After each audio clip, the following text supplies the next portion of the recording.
وہ ایگزیکٹلی آپ کی نظر میں آپ کی اس پہ رائے جاننا چاہ رہا ہوں، وہ کیا کہتا ہے؟ کیا یہ scrutiny election commission of Pakistan election کے حوالے سے کر سکتا ہے یا نہیں کر سکتا؟ کیونکہ اس میں یہ تو لکھا ہوا ہے کہ 209 اور 210 کو کمپلائی کرنا ضروری ہے، ورنہ سمبل آپ کو نہیں الاٹ ہوگا۔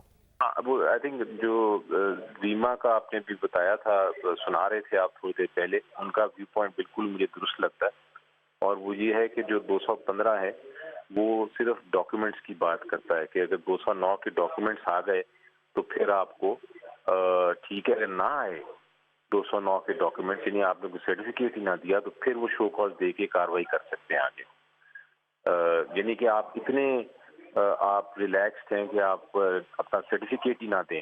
اور وہ شو کاز دیں اور تب بھی نہ دیں، تو اس کا مطلب ہے کہ پھر آپ نے وائلیشن اتنی بڑی کر دی ہے کہ آپ کے اوپر وہ جو میکسیمم پینلٹی ہے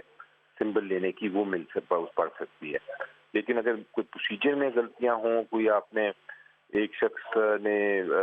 ووٹ ادھر ڈال دیا، دوسرے نے ادھر ڈال دیا، اس قسم کے جو معاملات ہیں اس کی وجہ سے آپ پوری پارٹی کو اور پورے ملک کو تو ڈی فرینچائز نہیں کر سکتے۔ تو یہ بتائیے گا علی ظفر صاحب کہ 2013 کے انتخابات کے حوالے سے سپریم کورٹ کا ایک کمیشن بھی بنا تھا اور اس نے پورے الیکشنز کو دیکھا، اس میں کئی بے ضابطگیوں کو بعد میں ہائی لائٹ کیا گیا، اس پر جو ہے رپورٹ میں ذکر تھا اس کا، لیکن اس کی بنیاد پہ، ان ریگولیٹریز کی بنیاد پہ الیکشنز کو کالعدم قرار نہیں دیا گیا۔ تو آپ کو لگتا ہے کہ بے ضابطگیاں اگر آپ کے الیکشن میں بھی ہوئی ہیں تو آپ کو یہ بینیفٹ مل جائے گا کہ کم سے کم جو پورے انٹرا پارٹی الیکشنز ہیں اس کو ہی کالعدم نہ قرار دیا دیجیے؟ یہی اصول ہوتا ہے جی، اصول بھی یہی ہے، بلکہ آپ دیکھیں کہ یہ جو ڈی فیکٹو ڈاکٹرن جس کو آپ کہتے ہیں، آپ کو یاد ہوگا کہ پورے کے پورے جج صاحبان کو ہٹا دیا تھا کہ وہ جج اپوائنٹڈ نہیں ہیں، جو جسٹس ڈوگر نے اپوائنٹ کیے ہیں وہ ساری اپوائنٹمنٹس غلط ہیں، لیکن ان کی ججمنٹس تو نہیں سیٹسفائیڈ ہوئی، ججمنٹس جو فیصلے تھے وہ تو درست تھے۔ تو یہ ڈی فیکٹو ڈاکٹرن بڑا ویل اسٹیبلشڈ ہے، اور آئی تھنک آپ کے جو لیگل ایکسپرٹس ہیں انہوں نے بڑا اچھا اس پہ تبصرہ کیا ہے،